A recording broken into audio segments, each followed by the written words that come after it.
Hello, welcome back to the channel, and today we got our fins up, fins to the left, fins to the right, Let's go Dolphins, my once loved team with my uncle. Used to work for him. Shout out them. But more importantly, shout out Neuer. Was on the channel at one point. Probably be back for sure soon. Miami Dolphins #1. And they only had 4 draft picks. So this will be a quick little intro here. The only guys here with every draft pick beginning a highlight reel from me. I like their draft a lot. I gave them like an A. If you look at, again, draft guys are dumb. But if you look at only having 4 picks in the 2nd, 3rd, 6th, and 7th rounds, and you were able to get 2 starters and potentially 2 pretty good backup bench guys, hey, that's a good draft in my book. Their first pick up was, Cam Smith. He's going to pair well with another reason why they don't have another one of these picks in Jalen Ramsey. Cam Smith, smaller guy. I don't know his exact height, but every time I looked at him, he looked like he was 5'9". Shout out my short kings. 6 foot, maybe, 180, so a bit smaller, but he was a damn good player. Real physical, real grabby. People act like it's a positive. I think it's kind of a negative, but he's a physical, tough kid, real good zone guy. Shut down Jalen Hyatt. Most of his hot tape here that you're going to see is him shutting down Jalen Hyatt. He's going to be great when you pair him with Ramsey. 2 physical, swaggy, talking wide receivers in a pretty tough division offensively. Against Aaron Rodgers, Garrett Wilson, and those guys, and then Josh Allen and new Dalton Kincaid and a few other receivers there, obviously with Diggs. Not so much New England, but sorry. But adding him to that already pretty good defense is real good. And then they went offense their next 3 picks. Round 3, pick 84, they got the man out of College Station, Devin A-Chain, running back, Texas A&M. This kid's an Olympic sprinter. According to Mel over here, he should be on the Rookie of the Year watch list. Unbelievably fast. Can actually catch a few balls out of the backfield too, but with him and Mostert, it's going to be a great 1-2 punch. I really do like that a lot, and I think he's going to make an instant impact. Obviously, I don't know if it's going to be Rookie of the Year numbers, but I think he'll be definitely starting, and maybe he can even be worth a look at a fantasy. Kind of like what I was talking about with a few other guys here. He might be high on my fantasy board. I do need to remind myself after doing all of these videos that I want to do a list of fantasy guys you should add now, just to get before all the fantasy nerds get up there and start talking about guys. I want to make sure I'm cool and I'm one of the first of the scene with some of these guys. But looking over at here, Devin A-Chain, great addition. Real good kid, really like it a lot. Not too much to add on Elijah Higgins. The tape will speak for itself. He's a 6th-round receiver for a reason, but he's still got some good upside. The really good system for him to go to, right? Outside of the Chiefs, probably one of the best places to go. With Waddle and with obviously Tyreek Hill, it's going to be real good for them because those 2 guys are going to get so much attention that you could be the 3rd receiver and get a few targets. River, the kid named River, and there's another guy that was good. There's other 3rd and 4th options last year were real good players and got some good looks. I'm going to actually look it up real quick right here. But while I do that, Ryan Haynes, offensive tackle, Michigan. I'm a Michigan fan, so obviously I'm a little biased, but he had a hell of a season last year. I'm super excited to see what happens with him. I'm surprised he went a little bit this low, but then again, he was kind of iffy if you watch his tape. And in the Senior Bowl, he kind of got dummied a lot, which is tough to see. But Trent Sherfield and River Crycraft. River Crycraft, Trent Sherfield, Cedric Wilson, I believe he got traded. And then Gesicki, obviously, he's out. So they've got a few guys here, that I really think that, what's his name, could pop in and make some noise. Elijah if needed. But A-Chain will be starting. Maybe not starting. He'll be, at least running back 2. Cam Smith will probably be starting, or maybe a situational guy. But having him learn from Jalen Ramsey the whole offseason, I'm super excited to see for him because Cam Smith, one of my favorite guys to play. So I know it's probably the quickest intro I have, but hey, there's only 4 guys for me to talk about here, and I can't only talk about a 7th-round lineman and a 6th-round receiver for not too long. But, again, considering the situation that they were put in with, losing a 1st-round pick due to tampering, which is, everybody tampers, but whatever. And then obviously trading for Jalen Ramsey, right? They were handcuffed, and they only could do what they could. So getting these guys, thought it was a pretty good draft, because I think you need to factor that in. If you're going to do draft grades, which are obviously dumb as we've been talking about, you got to factor in what you do with the other picks, right? Would you rather have, a second-round corner, or would you rather have Jalen Ramsey? So for me, it's no-brainer. Obviously, there's reasons why you wouldn't do it and reasons why you would do it, but it is what it is. Like, no disrespect to A-Chain. Would you rather have Devin A-Chain, or you trade a third-round pick for Derrick Henry, right? Obviously, long-term, I'd love A-Chain. I think he's going to be a great back in this league and will be a good fantasy running back in a year or two. But, yeah, that's kind of all I got for the Dolphins. I think they could potentially win their division. I will be doing, again, nothing like me and saying videos I'll be doing in the future without doing them usually.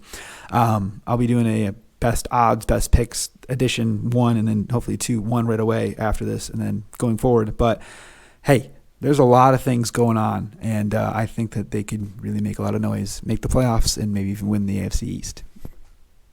But thank you always for watching. Watch the rest of these highlights. You get some offensive line highlights. Shout out Michigan, go blue, and we'll see you next time. Peace.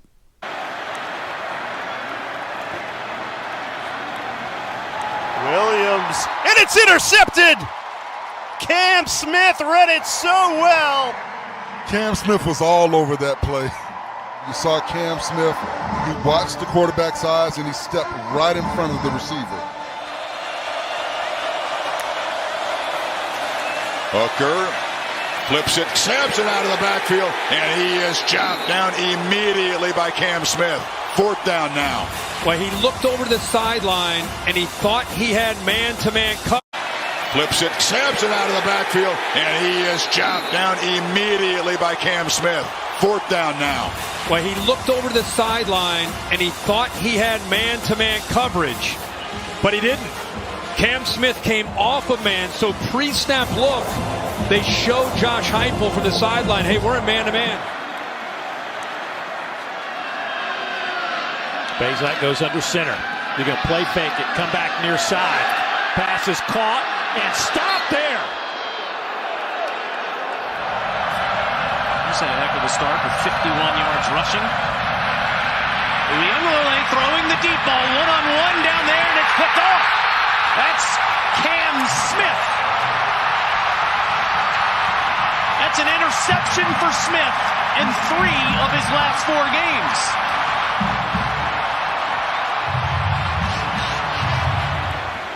It's a nice throw. I think it's part of him getting into rhythm. On the option, he gives it to Pierce. Pierce has got no place to go. He loses yardage. Cam Smith, and then Jordan Birch finished it off. With Mike Wright's ability to spin out of trouble, kept him quiet. Pass is caught by Smith, lost the football, will fall on it way back at the 20-yard line. He would have been a 4th and about 2. Punting situation regardless. On 2nd and 9, King nearly picked, and it goes incomplete. Great. They fully expected to win that football game. You always do, but they felt really good about it and went the other way on them quickly.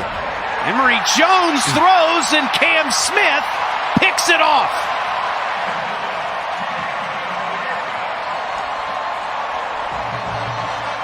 The redshirt sophomore from Blythewood, South Carolina, the top cover corner, according to defensive coordinator Clayton White. As far as that is concerned. We'll see if Bazelak can kind of settle in after that kind of pass that we both agree just kind of something don't expect from him. A one that floats out to the wide side of the field, but gives it to Beatty there. Gain of a yard. 3rd down and 9. Gamecocks with a blitz, hit as he throws, and it's picked off. Intercepted. That's Cam Smith, the redshirt freshman out of Blythewood, South Carolina. 2nd pick of the year. Well, they say to play corner and to be a great one, you got to have a quick memory. Chain trying to change that, and he can quickly. Watch out! Can he get the block to the outside? A-Chain, mega chunk play, out of trouble, just like that. Goes in motion. Johnson looks for A-Chain out of the backfield, breaks a tackle. Devon A-Chain still running. He'll score.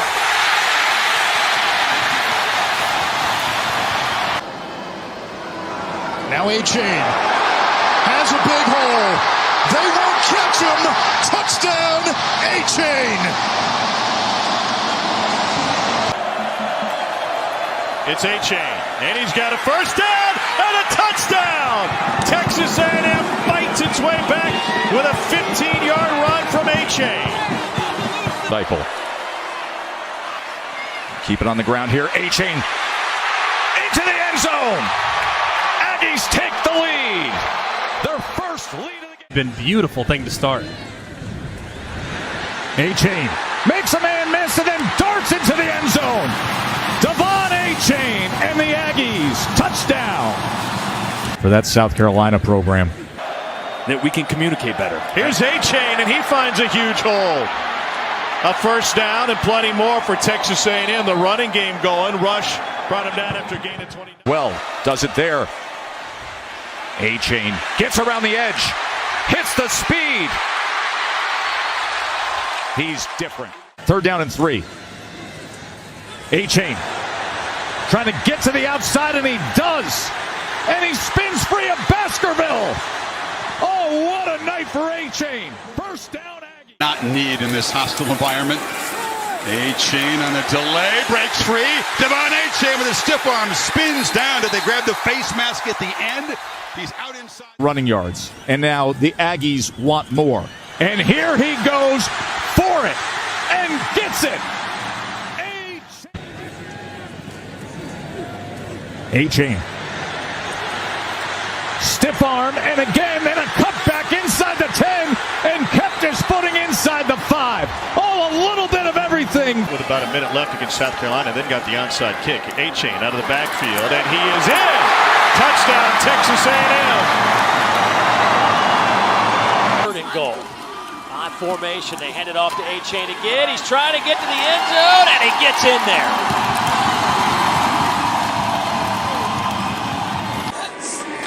A-Chain looking for a seam and waltzes in. Struts into the end zone. Swells up his chest. Out of the backfield, wide open A-Chain. A race that he'll always win. Michigan fans will remember Ryan Hayes' time with the program fondly. He was a 4-year letterman who appeared in 40 games and 29 career starts at left tackle in Ann Arbor. Almost all of them came in the last 2 seasons, where Hayes was a part of consecutive Joe Moore award-winning offensive lines. He claimed all Big Ten second-team honors in both of those seasons as well. There's going to be a fit for Hayes at the next level. Coaches and GMs have an understanding of what they're going to get from an offensive lineman coming out of Ann Arbor. Jim Harbaugh has quite the knack for turning these guys into hardworking, veteran, team-first, and intelligent players who can play a role in some capacity for a franchise. A large majority were late-round picks, now in starting units across the league. Others are on practice squads and get teams prepped for Sunday. Ryan Hayes fits the mold of a lot of those guys that have come before him. At 6'7" and nearly 300 pounds, Hayes' size and frame stand out. That's why he's so effective blocking in the running game and creating holes on the outside for the electric running backs that have come out of the Michigan backfield over the last few seasons. He's got a bully mentality that he is going to out-physical the guy that is lined up on the other side of him, and his effort was never questioned. Some scouts are a little fearful of him playing on the outside at the next level because he isn't the quickest guy, and there were times that edge rushers got past him on the outside because of it. He also plays really tall in pass pro, so he can be caught off balance in some occasions. I think he makes a transition to guard at the next level to help alleviate some of those issues. Most see Hayes as an early day 3 selection, and I can see him being a backup for a season or 2 before taking over as a starter after getting a grasp of that guard position. The locker room that he's a part of is going to love him, and opponents are going to hate the task of moving him off position. I think he has a good chance to have a great future in the league. For Maize n Brew, I'm Dan Plucker.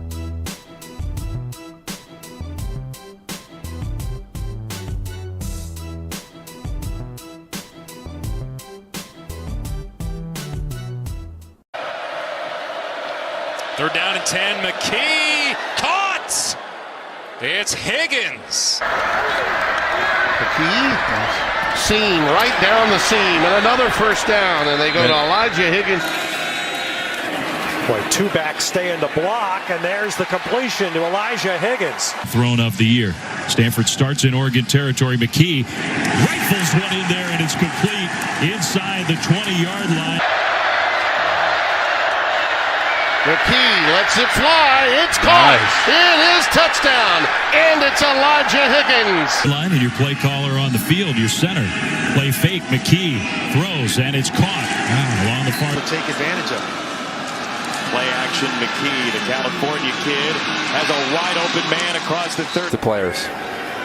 All right, Stanford to work. They're in this game, and there's the big play that I'm looking for. Elijah Higgins, and he's gone. McKee wants a jump ball to the sideline. Got it. Touchdown, Higgins. For that next series.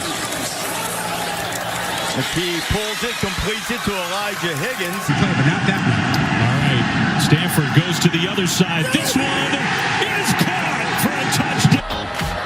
Pittsburgh and Tennessee played an overtime barn burner right before us. Elijah Higgins has it as the first. McKee fires down the middle, has a man wide open. It's Higgins. Requirements sometimes limit the ability in the transfer portal, and it has for Stanford. And McKee converts that third down with a dart. Himself to step into a throw. They move his launch point. Throw back to Elijah Higgins. He's got blocks. He's got the 30. Close out the home schedule with another win. McKee gets tripped and then throws deep. He's got a man wide open. It's caught inside the 20, inside the 10, and down to the 8. Robinson in his place. Clean platform. A leaping Elijah Higgins. On the roll. To the outside. It's caught. Breaking a tackle. Cutting it back. Touchdown Stanford.